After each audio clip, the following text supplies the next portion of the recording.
This Old House Radio Hour is supported by the Home Depot. Whether you're tackling a kitchen upgrade, organizing your garage, or building out that back deck, it's important to keep your projects on track. Fast, free delivery from the Home Depot makes it easy to keep things moving in the right direction. If you're just starting out or you're stuck in the middle, the Home Depot has same-day and next-day delivery, so you can get what you need fast. Maybe you need a tool, more materials, some extra paint and supplies, or a battery to power your way through that project. Whatever you're working on, get fast, free delivery from the Home Depot. How doers get more done. Order select in-stock items by 4 p.m., subject to availability. You've put time and care into your home projects. Don't settle for just anything on your walls.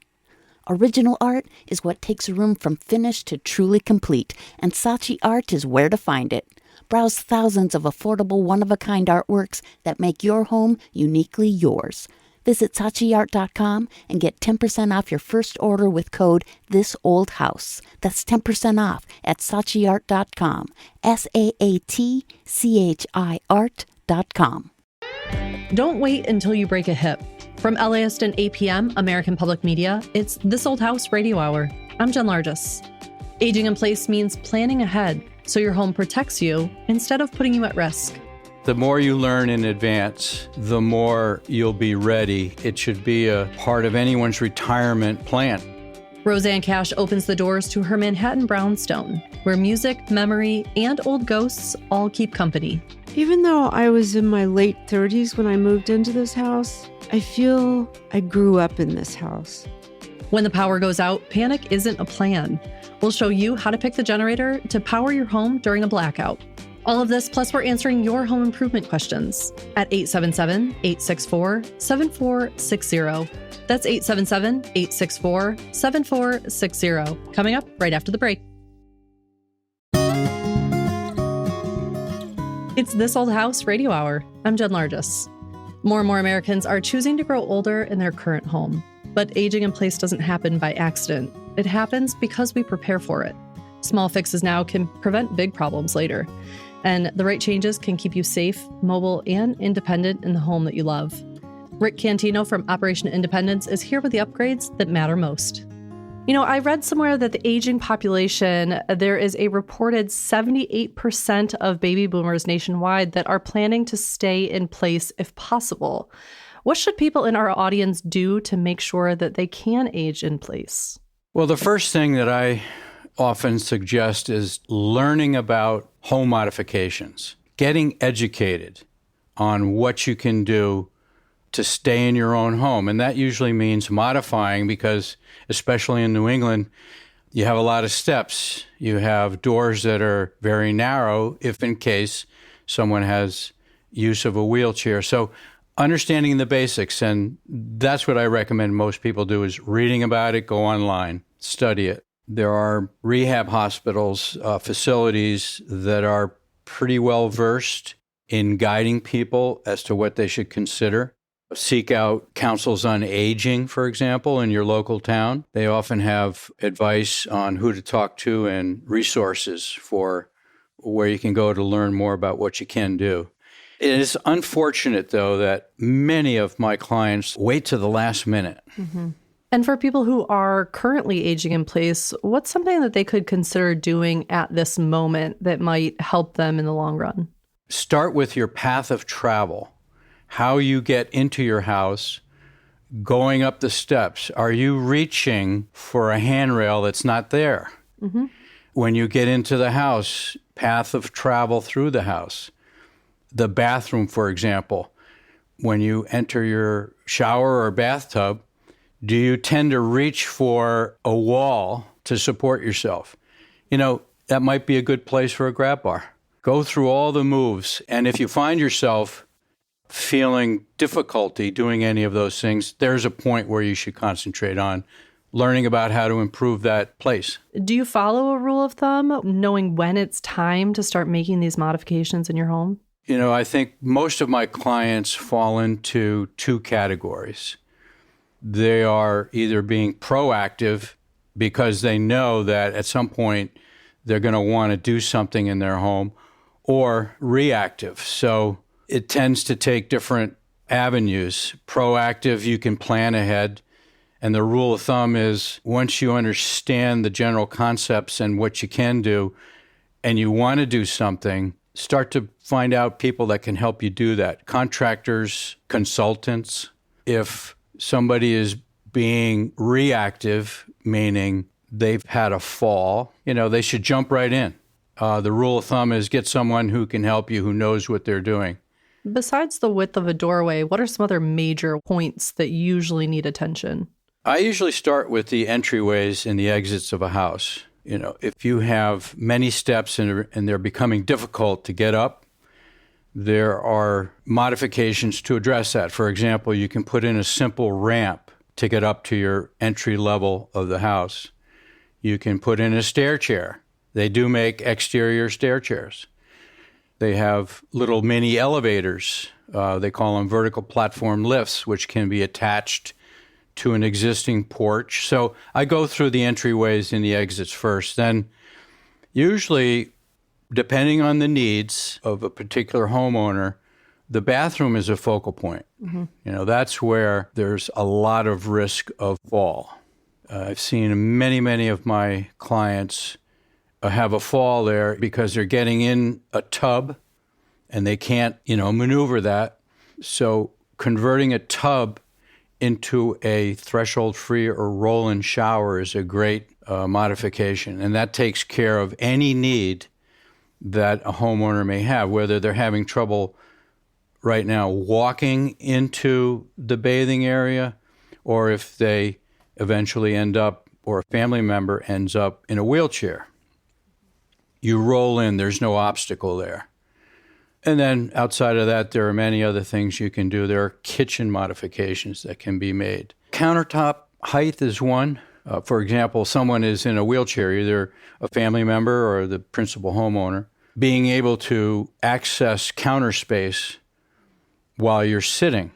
There are cabinets, for example, that can be pulled down to access shelving that's at a higher place where one normally sitting cannot access.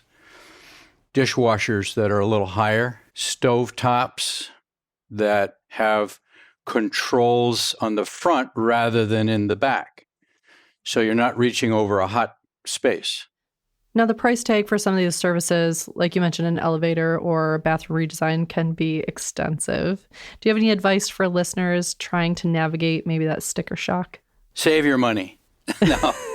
No. I think that the more you learn in advance and you pick up cost estimates, mm-hmm. the more you'll be ready and you can plan. I think it should be a part of anyone's retirement plan is how much money do I need to put into my house if I want to stay here?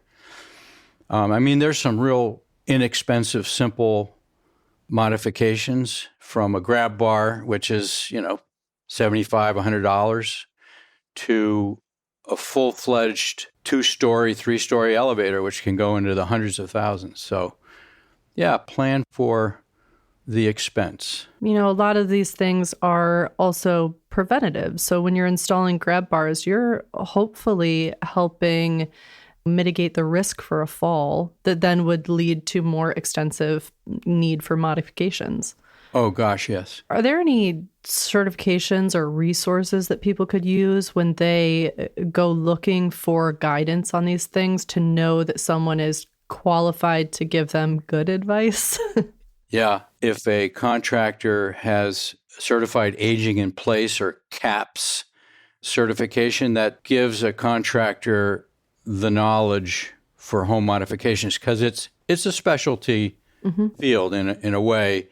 Starting with that, the National Association of Home Builders or the National Association of Remodelers oftentimes have lists of local contractors who can help. Important to get someone with some experience. Well, this is fantastic information, and we're so thankful to be sharing this, and we're thankful that you took the time to speak with us today. Well, thank you. That was Rick Cantino. For more information on aging in place, go to operationindependence.net. Right now, we're answering your home improvement and DIY questions. Call us at 877-864-7460. That's 877-864-7460. Hello, you're on This Old House Radio Hour. Hi, my name is Leah McGee, and I'm from Nashville, Tennessee. And Leah, what's your question today? My question is what to do with a ceiling. I have a brick ranch house built in the 1950s, and it has the original plaster ceilings. I'm getting some cracking in a couple of the rooms, and my question is, should I repair the plaster, replace with drywall, or a combination of both, really? Of note, my neighbor did have a ceiling issue where hers collapsed. And with my luck lately, I do not want that to happen. I don't even want to chance it. So the follow-up question to that is, and when should I do either the repair or the replacement? Gotcha. Well, to help answer your question, we have Zach Detmore, a general contractor for This Old House, here with us. Hi, Zach. Hey, Leah. I'm excited for this question. This is one I think I can answer properly for once. Oh, good. Yeah. For once. So my first question is, how good is your neighbor at maintaining things? They have the nicest lawn on the block, or is there like a car in the front yard and the grass is growing over the top? Good question. And to be fair, this is the second home for her, and she isn't here much. So she neglects things on occasion. See, this is going exactly where I hoped. I'm on the edge of my seat to see where this goes. Other than making Leah never be able to look her neighbor in the eyes. That is such good data. Yes. That's true. So one thing you'll see in houses, you'll sometimes see this in rooms that are sort of not used as frequently, is you have these temperature swings, right? Where the house will get really, really warm in the summer and it'll get really, really cool in the winter. Whereas if you're occupying a house all the time or you're living it all the time, it tends to have less fluctuation. So every time you're going through this expansion, contraction swing with temperature, the lath, which is these pieces of wood that are attached to your ceiling that the plaster sort of keys into and bites into. Yeah. Every time they expand, they kind of push off that plaster and then they shrink and the plaster can fall down a little bit. And then it expands and the plaster, and you have this back, so it's kind of coming down. Does that make sense? Yes. Interesting. So it's going to happen more rapidly in your neighbor's house than it's going to happen in your house. Oh, good. What's the condition now? Do you just have some hairline cracks? What's concerning you specifically in your house now that I moved on from your neighbor's house? Let's leave her poor neighbor out of this. Please leave her out. And we're going to send her a gift woman, basket. To be fair, she really is. She's a lovely neighbor as well. We're repairing now. Thank you. So there is a vertical crack, and then there are a few horizontal, very small cracks on the ceiling now. There is no give at all. So it's not falling, it's not pillowy. Got it. So most seasoned painting contractors, they're going to have experience in sort of prepping a wall before it gets painted if it's plaster. And that's probably for what you have as far as you need to take it. I think all you really need is just a painter who's skilled with a spackle knife and can put that fiber tape on there, fix the crack, and paint the ceiling. And I think you're off to the races. Easy. Super. I like this answer. It's much easier than I had imagined. Wonderful. You got this. And as long as you continue to live in the house, I don't think you have to worry about the ceiling falling down. Okay. Very good. I do live here and plan to for a while. All right. You're good to go. All right. Thank you. Take care. Bye-bye. Coming up, we answer more of your home improvement and DIY questions. Call us at 877-864-7460. That's 877-864-7460. That's next on This Old House Radio Hour.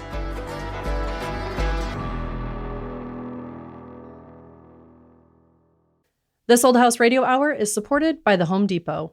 Whether you're tackling a kitchen upgrade, organizing your garage, or building out that back deck, it's important to keep your projects on track.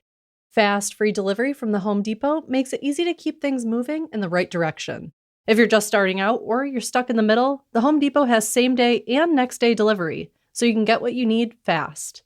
Maybe you need a tool, more materials, some extra paint and supplies, or a battery to power your way through that project. Whatever you're working on, get fast, free delivery from the Home Depot. How doers get more done.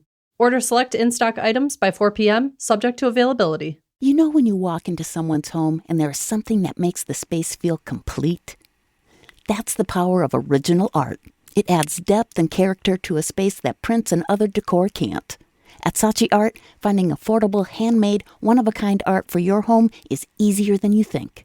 Visit SaatchiArt.com and get 10% off your first order of original art with code THISOLDHOUSE. That's 10% off at SaatchiArt.com. Saatchi art.com. It's This Old House Radio Hour. I'm Jen Largis. Right now we're answering your home improvement and DIY questions. Call us at 877-864-7460. That's 877-864-7460. Hello, you're on This Old House Radio Hour.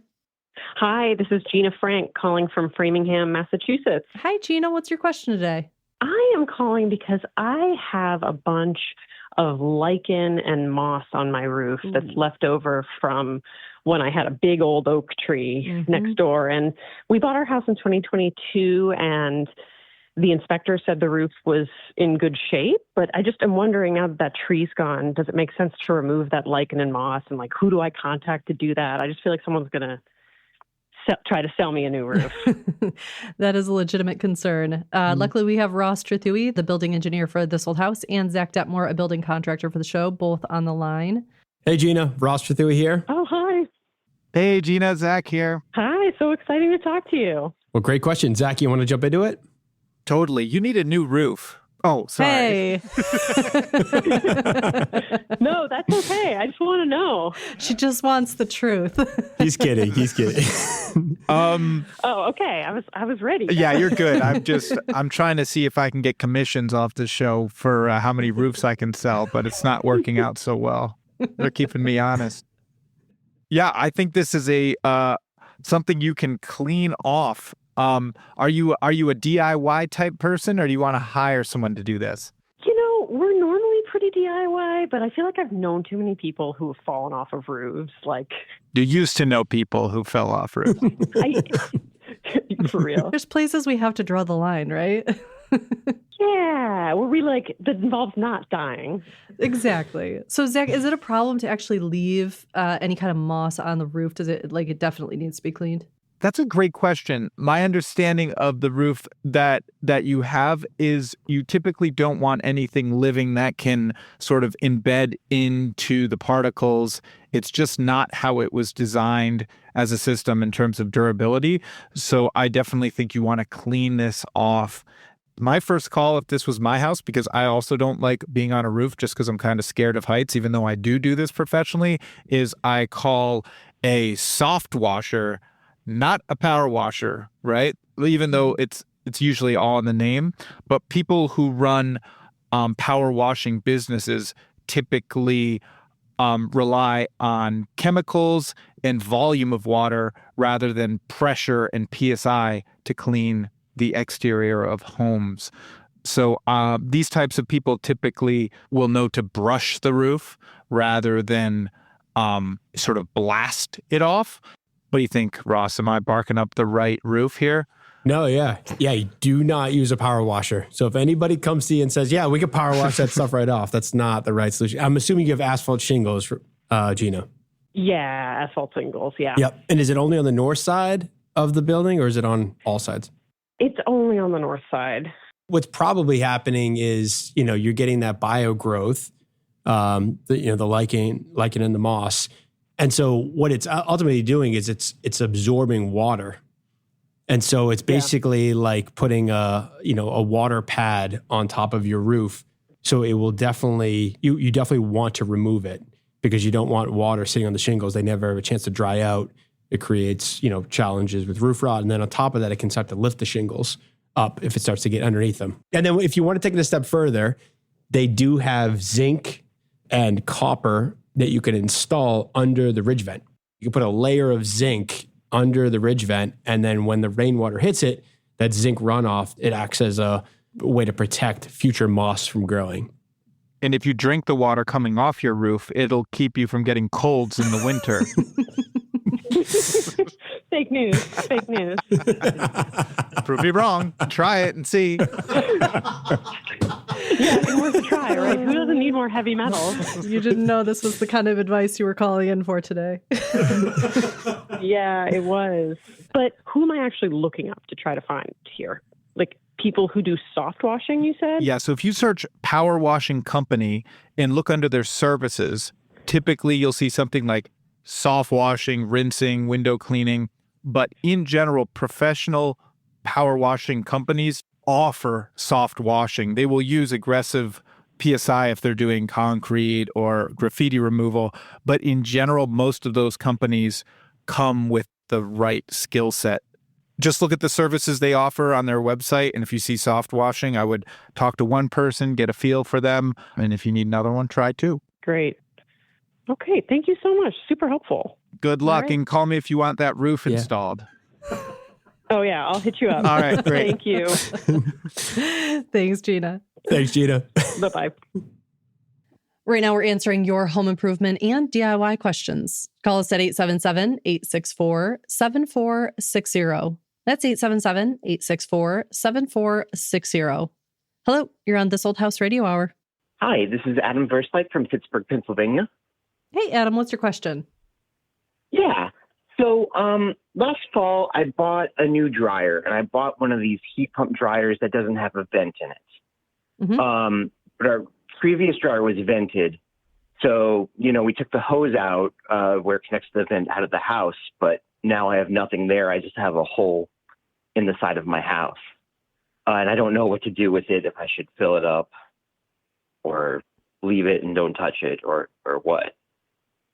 Okay. Well, to help, we have Zach Detmore, general contractor for This Old House here. Zach, we can brainstorm this out, right? We can figure this out. We can totally figure this out. We totally figured this out. I'm thinking a little window. I think the first question that should be addressed is, what do you think of the ventless dryer? Because this is something that's a huge marital problem in my house. One of us, I won't say who, was very much looking to go with a ventless dryer, and the other person said, "Oh no, we mustn't do that." So how about some real world feedback? What do you think? Would you do it again? Yeah. So I did have to get a warranty repair because the latch broke. I don't think that has anything to do with it being ventless, but that has been fine since we handled that. It takes longer to run. But that's the only thing with it. You got to plan for it to run a little bit longer. Otherwise, it's fine. It's using less electricity, like it says. And even the app tells me how many kilowatt hours it uses per load. And it's pretty low compared to the last one. Wait, you know how much energy it's using per load? Yeah. So are you an electrical engineer? How do you know this? No. But I work in IT, so sometimes I have to watch power in our data center at work. So I have enough knowledge to carry that over to the dryer. Amazing. We awesome. just learned that's not in our wheelhouse. This is so much data. Yeah. So it's a win, a triumph for ventless Zach, dryers. I didn't know this was a debate. What's the hot topic? Fill me in. The hot topic is we're spending money. You can figure out who's on what side after this. I mean, I think I know. You're spending money to condition your house, right? Your boiler's kicking on and it's heating. And when you run your dryer, you're basically sucking that energy you paid to dehumidify and condition, and you're just throwing it out the side of your house every time you do laundry, right? And is that a good idea? So the ventless dryer basically deletes that, and it means you can also place it more strategically within the structure of the building because it doesn't need that pipe that runs outside. There could be fires that are started because there's lint building up inside a dryer vent. People don't maintain them properly. That's the cool thing about a ventless dryer. Now to the task at hand. Okay. Helping Adam for the reason he called. Yeah, well, no, really quick. My wife used to stay up at night with the dryer running because the fire risk, which is probably overkill. But like with the new dryer, we just start it before we go to bed, and it just runs and finishes on its own. So Yeah, Right. I do feel weird leaving the house when my dryer's running. yeah, Yeah, I used to have that same problem, and then I got divorced. You liar. Okay, so what does he do with the hole that was left in his wall? Great. What kind of siding do you have, Adam? at this part of the house, it's brick. Oh, No. brick. Yeah. Proper job. Okay. Is it a short run of pipe that you'd be abandoning inside the wall? Yeah. So it's, I don't know, maybe 6 inches, give or take, maybe a little less. Okay. Is this your forever home? Are you going to be moving anytime soon? Probably we'd move 1 or 2 more times. Yeah. Okay. So I would say I would cover it up temporarily. Typically there's what's called a sidewall vent, some sort of plastic or metal, vent that sort of has a flapper on it. Do you have something like that? Mm-hmm. So I would probably remove that, and there's probably some screw holes, and then I would screw a piece of either a block of PVC trim board or a block of wood or something over that hole, but I would leave it because you might sell the house to one of these people who say, I will not have a ventless dryer. I didn't have 38 children to wait and wash all these clothes and have to wait an extra 4 minutes. You know what I'm saying? Yeah. So I think you leave it for them because you're not planning on being here forever. And you just give them that option, and you just cover it up in a way that no critters or moisture can get in, and it doesn't have to be that beautiful. Could you do something underneath a traditional vent so that it just looked like a normal vent from the outside? You know what I mean? Like they sell the caps for different vents that come outside of your house. Can you just put something underneath that to either clog the pipe or to seal it in some way, and then just put that back on to be your finish? Heck yeah, you could. That's an even better idea than what I was suggesting. We did not get rid of our vented dryer, but we did get rid of something that had a vent, and we left the cap. But we sealed behind it. And that way it just, no one knew the better. I'd say shove some mineral wool in it, put the vent on, as Jen's saying, and I'm glad you have such a wonderful and responsible relationship with your wife where you guys agree on everything. For now. All right. Thanks, Adam. Thank you, guys. Take care. Call us now at 877-864-7460. That's 877-864-7460. Hello, you're on This Old House Radio Hour. Hi, this is Jake from Milwaukee. Hey, Jake, what's your question today? My wife and I recently bought our first house. It is a 1950s ranch here in Milwaukee, and we purchased it from effectively the original owners. So it's pretty much in original condition. And we've got a lighted smart mirror that we picked up for a pretty good deal. And we are trying to figure out how to install it in our fully tiled 1950s bathroom. Gotcha. Well, we've got Heath Eastman, an electrician for the show, and Zach Detmore, general contractor for the show, both here to help. Perfect. Heath, what questions do you have? So you have a lighted smart mirror, is that right? That is correct. And we're installing it on a tiled bathroom wall that's all existing and completely finished. Yep, that is correct.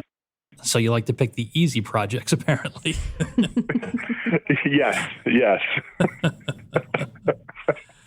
Well, I mean, those lighted mirrors, I like those a lot. It's going to save us from having to put a fixture above it or sconces on the side. Depending on the type it is, a lot of them have that light that goes around it's like a band around the whole frame of the glass that really lights up pretty well. And it's a smart mirror. Does it let you control it from your phone as well to give you lighting colors and a few other things? Yeah, so they've got an app with it, and then the instruction manual will say to wire it into a dimmer switch. Okay. All right. Well, that's good. That was going to be one of the questions. Is some of them strictly plug in and have the controls actually on the mirror itself, so you'd have to touch the mirror to turn the lights on and off, change things. It may have an anti-fog setting. We're going to heat the mirror up if the shower is too steamy. But it's nice to know that we have a dimmer. Do you know if it has a receptacle in it as well? Let me check. I got the manual in front of me. I'm getting mirror envy. This is like the fanciest mirror I've ever heard of. These things are great. You don't have one? No. Just got a dumb mirror. I have a dumb mirror. Just a regular dumb mirror. So we do, it has what they call a power bar that you install to the wall. It looks like it's kind of mounting, and it's got your electrical connections kind of housed in there. Got it. Okay, so this is going to have a separate wall switch it's calling for from the sounds of it to turn the light on and off, and then it has a receptacle inside the cabinet as well. Okay, So that's going to require two separate things. So for my end, it's fairly easy, but Zach, you got to tell them how to mount this to the tile and how we're going to make holes in this. Yeah, so you said this is a tile wall. Does the tile go all the way to the ceiling? Or does it stop around 52 inches? I would call it, 52 inches. It's probably about a little over half of the wall. And is this new mirror big enough to cover all remnants of the old mirror? Optimistically. That's a good sign. He measured it with his hands out. I like where your head's at least. That's great. Is there a second floor above this bathroom? Or is this ranch so you can go right up into an attic? I can go right up into the attic. That sounds like good news to me. Yeah, we can at least fish wires down and get down to that wall with any luck. Yep. So for my end, you're going to have to get a wire from the switch. That's going to have to go over and go probably in one side of the mirror into that lighting area. The junction box is going to be usually in the bottom of those, controlled by the dimmer. And then you'll also have to get a wire off of the receptacle that's in the bathroom. They could both be the same circuit as long as it's contained to that one bathroom, but a lot of times they're separate. We'll do a lighting circuit that can bounce around and a separate dedicated 20 amp receptacle for the bathroom. Now, based on the age of the home, unless it's been renovated, it probably doesn't have that. But where you're adding a new receptacle inside of that medicine cabinet, you are going to want to run a new circuit.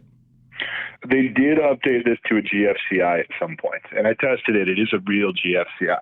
Okay, that's a start. We just want to make sure that it's a 20 amp receptacle, it's 20 amp circuit dedicated to that bathroom or shared with the other bathrooms only. And if that's the case, then we're good to jump off of that. Okay. How could he check that to see if that's the case? With a circuit tracer. Stick a fork in it? Definitely, yes. No, we're not doing it the Zach way. No. Not everyone's got a circuit tracer, okay? I know. The easiest way is probably to plug something in. The little GFI receptacle testers that have the 3 indicator lights on the front. They're about $5 at a home center. A lot of them have the test and reset button on it as well. But if you have the GFCI in the bathroom, you don't need that. Plug that in and start turning circuits off until you see it go out and see what else goes out with it. And we'll be able to tell if it's a 15 or a 20. Okay. You know what I like to do is I like to plug in the loudest vacuum cleaner I have and then run in the basement until I hear it turn off. If you're doing it solo, that's not a bad way to go. I've got a shop vac. It'll do it. Perfect. So I think the hardest thing's going to be is getting the wires over there and then drilling through the tile to get that through and remount. Okay. What's the best way to drill through that tile? I would say, because the mirror's going to cover it, and I think all the perfectionists are going to really love this approach, I would just chop like a nice big 4 tile. I'm assuming these are like 4x4 tiles? Yep. I would cut a nice 8x8 hole and remove 4 of those because there might be some cross blocking or something and you need to get that wire down. And my guess is it's never just clean sailing that if you cut like a 1-inch hole in the tile, you'll get that Romex wire to just come right in. So I think give yourself a little bit of space to work and then cover the hole with the mirror. Yeah, and it's going to be going into a small connector in the backside of that junction box anyway, so you're perfectly fine with that. Okay. Well, we wish you luck. I think that new smart mirror is going to look great in there. That'll be a good project. Yeah, absolutely. Thank you guys for your help. Good luck. Take care. Thank you. Coming up, musician Roseanne Cash shows you her old house. Even though I was in my late 30s when I moved into this house, I feel I grew up in this house. That's next on This Old House Radio Hour.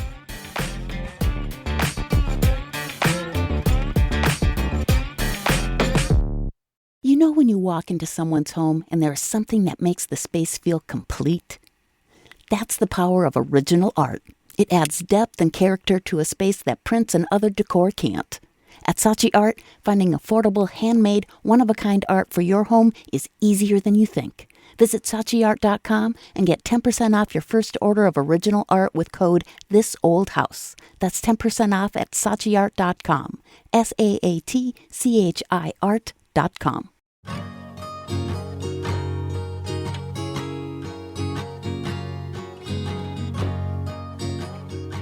It's This Old House Radio Hour. I'm Jen Largis. Coming up, big storms expose weak systems. We'll show you how to pick a generator to keep your power on during a storm. But first, we go to New York City. To Roseanne Cash, her 1855 Chelsea Brownstone is really a living scrapbook, a place where the pieces of her life finally found their shape. Today, she lets us into the rooms where music, memory, and old ghosts all keep company. There's an old saying, there are two kinds of women, perpetual redecorators and the happily married. But unfortunately, I am both. I'm a happily married, perpetual redecorator. Hi, I'm Roseanne Cash, and welcome to my old house. I live in an 1855 brownstone in New York City, in Chelsea.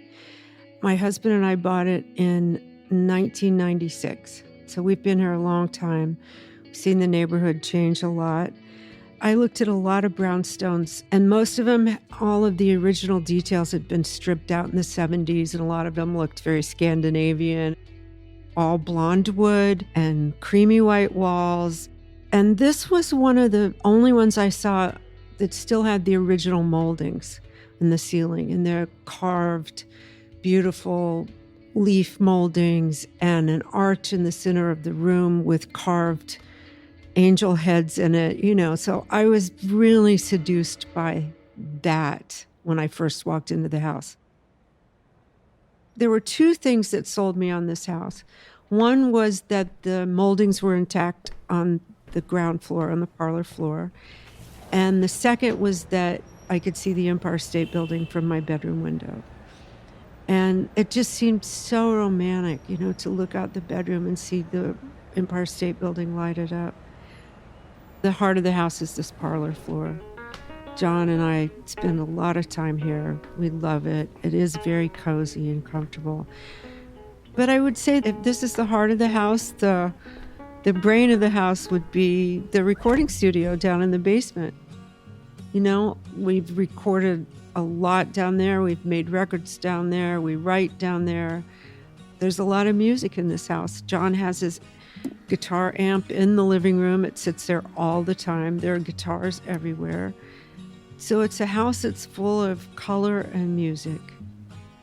And our house is filled with books. We have way too many books and pictures. We have way too many photographs and framed art and stuff. I mean, as you see, I have a huge pink polka dot chair, and, everything is pink and green and blue. It's kind of, I would describe it as steampunk Jane Austen / Victorian brothel. I think by just looking around at all of my stuff, I have to acknowledge that my husband is really tolerant. I collected teapots for a long time, from the time I was 18, and then I didn't stop until I was in my 40s. I cannot buy another teapot. I think one of the most remarkable teapots I have is right after my dad died, I went to Scotland. I went to this little shop in Falkland in Fife, and it was called the Old Violin Shop. There were violins in the window and antique china, and there was a teapot in the window that was exactly like one that my stepmother used to have. Exactly. I went inside, and I met the man there, Bob Beveridge is his name, who owned the shop. And I said, I'd like to buy that teapot in the window. It just seemed like a sign, because my dad had just died 3 months before. And he heard my American accent and he said, are you here from America looking for your Scottish roots? And I said, well, no, I know I have Scottish roots, but I am here visiting. He said, well, what's your name? And I said, it's Cash. And he said, like Johnny Cash. And I said, yes, I usually don't lead with that when I'm talking to people. Yes. And he said, oh, my dear, just wait here. And he went upstairs and he brought down photos of himself with my dad when my dad was there in the 1980s. It was so moving. And now Bob and I have stayed in touch 21 years. I've been back to see him in that shop several times. We write to each other. And I still have the teapot. And I think there's a ghost family who still lives here. Benevolent, beyond benevolent, never caused any problems. Because sometimes I just have a feeling you have to promise that you won't let my husband hear this show because he hates it when I talk like this. Even though I was in my late 30s when I moved into this house, I feel I grew up in this house. All of the kind of vague ideas about the space I wanted to live in, the colors I wanted to live with, the art I wanted to see, they all coalesced in this house. I think every place I lived before, I was trying too hard to create an environment that was a real reflection of myself. And this house is. For all its faults and its frustrations and my OCD about different elements and the restlessness I have to change things, that's all who I am, and it shows up in this room and in this house.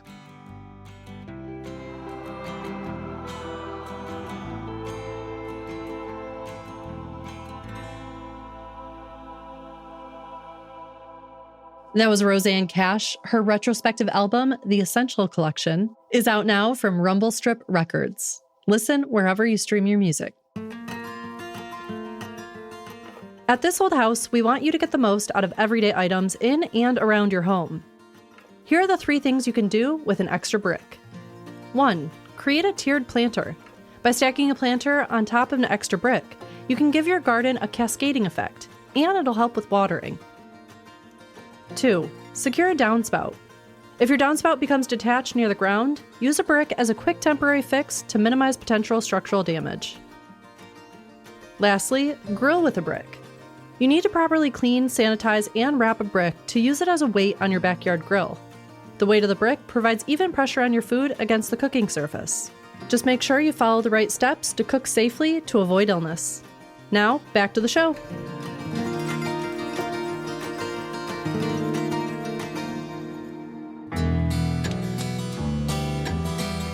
When the power goes out, the right generator keeps your home safe. Choosing one starts with knowing what parts of your home need to have power. Ross Trithui, the building engineer for This Old House, explains what to buy and why it matters. Hi, Ross. Hey, Jen.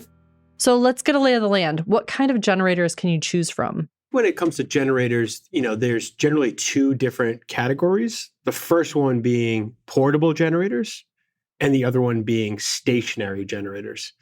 And so with portable generators, these are ones that you would kind of roll out of your garage or bring out of the basement, set them out outside 20 feet away from your house.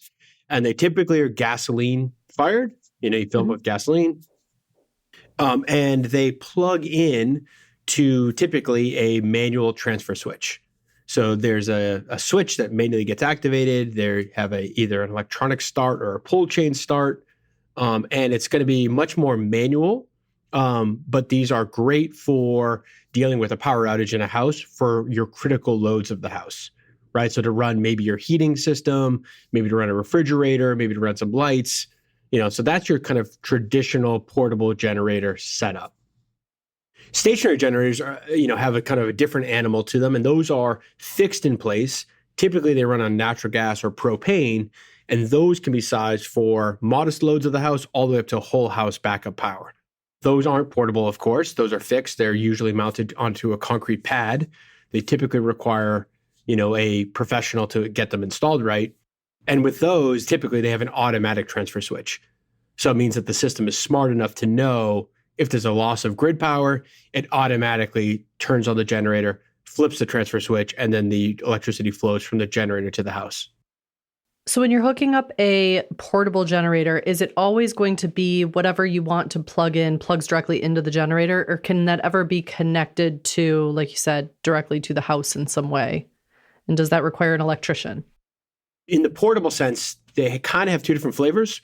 One being ones that just run power extension cords from, sometimes they have USB chargers, sometimes they have regular 120 volt receptacles. Sometimes they have some 2-pole 30s and 2-pole 50s for larger appliances, depending on the size. But they also have the ones that plug into your house, right? So that you can have basically an electrical socket on the side of your house that the generator plugs into, and then a manual transfer switch in the basement typically. And then you're allowing the house to accept the portable generator backup power. That often is not a DIY project. It often requires an electrician to provide the movement of the panels from your existing electrical panel to a new electrical panel that would be powered off of that generator in the event of a power outage. And let's talk about those fuel sources again. Which are the most common, and what are sort of the benefits and pros and cons of each? Your portable generators, the ones that have wheels that you can kind of move around, those are going to be often powered by gasoline. So it's just regular gas, like you're filling up your car, so to speak. That same gasoline is what's powering up the generator. They do have some that are diesel and some other types of liquid fuel sources, but most of them in the residential market are going to be gasoline fed. Where stationary generators come into play, those are going to be powered by natural gas or by propane. Those ones are going to be hard piped to your stationary generators at the side of your house. There are some manufacturers that make generators that can be fed off of multiple fuel sources. So you can get ones, for example, that are gasoline powered and as well as propane or natural gas fired. You can also get ones that are gasoline fired that have a battery backup, so they can have the ability to use the battery and the gasoline. So yeah, there's a variety of different manufacturers that offer those. So now that we've covered the types of generators and fuel sources, how can listeners determine maybe like what the ideal size is to suit their needs? Yeah, so the best way to do that is to create a load list. Mm-hmm. So what we do on projects is we figure out, okay, what are the loads of this building that need to be powered in a backup power condition? So if you lost your utility grid, what needs to be backed up? So this is going to be sump pumps. This is going to be your critical lighting. This is going to be your, a couple of receptacle plugs. It's going to be your refrigerator. It's going to be your heating system. You're going to identify what are those critical loads that you want to have backed up in a power outage. Then when that list is created, you're going to know what you need to calculate what the running load amps are and what the startup load amps are, or what the surge is. Mm-hmm. Because when you have a motor load, what it uses when it's running is very different for a power amount than when it's starting up. Mm-hmm. So motor loads sometimes, take 3 to 4 times the inrush current, when it first turns on. So to turn that motor for that first time, for the first couple of milliseconds there, it consumes a lot of power to do that. So you'll stall your generator if you undersize your generator and you put it onto a bigger motor load. So it's key to get that kind of the balance of that correct. But once you assemble that load list, you know what appliance that you're trying to power, and you know what their running load amps are and the starting load amps are, then you can start to figure out what size generator do you need once that's compiled together. What's an example of an appliance that has that surge at the beginning and then a different running wattage? Any motor load. So think of a motor. So that would be a well pump. That would have a very large inrush. That could be a AC compressor. So your air conditioning unit has a large compressor in it. So that is another motor load.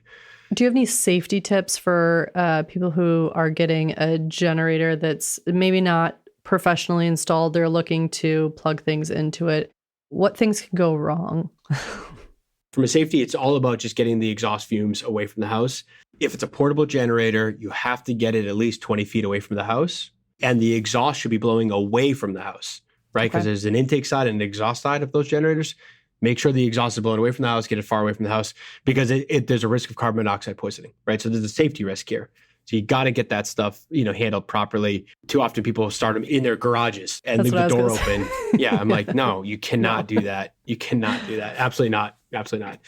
Is there ever such a thing as once the power comes back on, is there anything that you have to do to make sure that you're not in some way backfeeding? Yeah, so for the automatic systems with the automatic transfer switches, stationary generators, there's nothing really you need to do, right? Mm-hmm. Those are automatic because they can sense the voltage at the grid. Once the grid comes back on, the automatic transfer switch will switch back. They'll turn the generator off, and it's very seamless. With portable generators, there is a concern there for sure. And that's why you have that manual transfer switch that separates your house panel from your critical load panel or your generator panel. So when the power comes back on, there is a sequence that needs to be followed to switch it back to utility power. That's oftentimes is powering down the generator, shutting that system down, and then switching back the transfer switch manually back to utility grid power and doing that in the right order. So you don't run the risk of having utility power and the generator power backfeeding one another, and then bad things would happen there. So what are some other things that our listeners should keep in mind when they're purchasing a generator? One would be portable versus stationary. To try to figure out which one you're looking for there. How manual versus how automatic do you want the systems to be?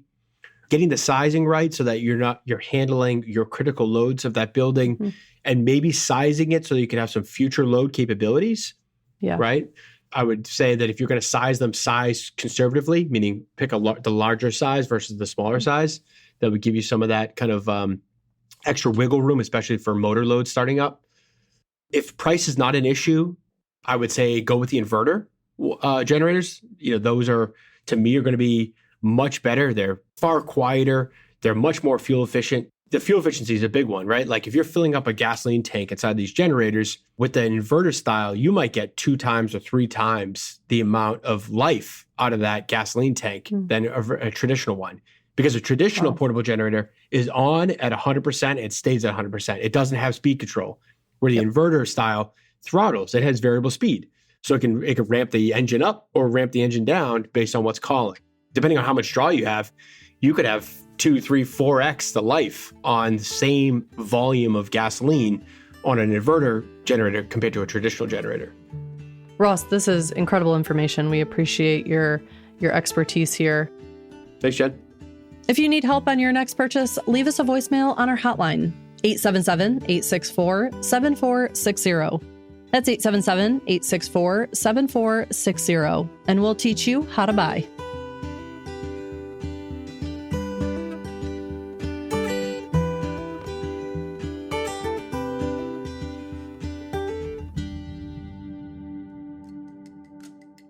And now it's time for one last thing, my favorite tool. Hey Jen, it's Zach Detmore, contractor for the show, and my favorite tool is a spring nail set. So I'm going to set this up for you. You're putting molding in your house and you've got some nails that your nail gun didn't set all the way. So that nail is sitting a little proud of the wood. The spring nail set, basically, it's 2 nail sets that are held together by a spring, and each one's made of metal. So when you pull back the back nail set while you're holding the front nail set against the nail head and you let go of it, that back one springs forward and hits the other one with enough force to drive the head of the nail in. The beautiful thing is a lot of these on the backside actually have a thinner piece that you can pop hinges of a door with.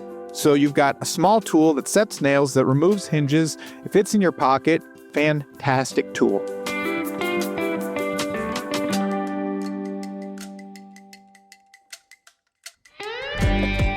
We'll see you next week on This Old House Radio Hour. Our show is distributed by and co-produced by LAist Studios and APM, American Public Media. This Old House Radio Hour was created and produced by Ember 20. Listen to new episodes of the podcast every Tuesday on your app of choice. You can follow This Old House on all the socials at This Old House, all one word. We'll see you next week.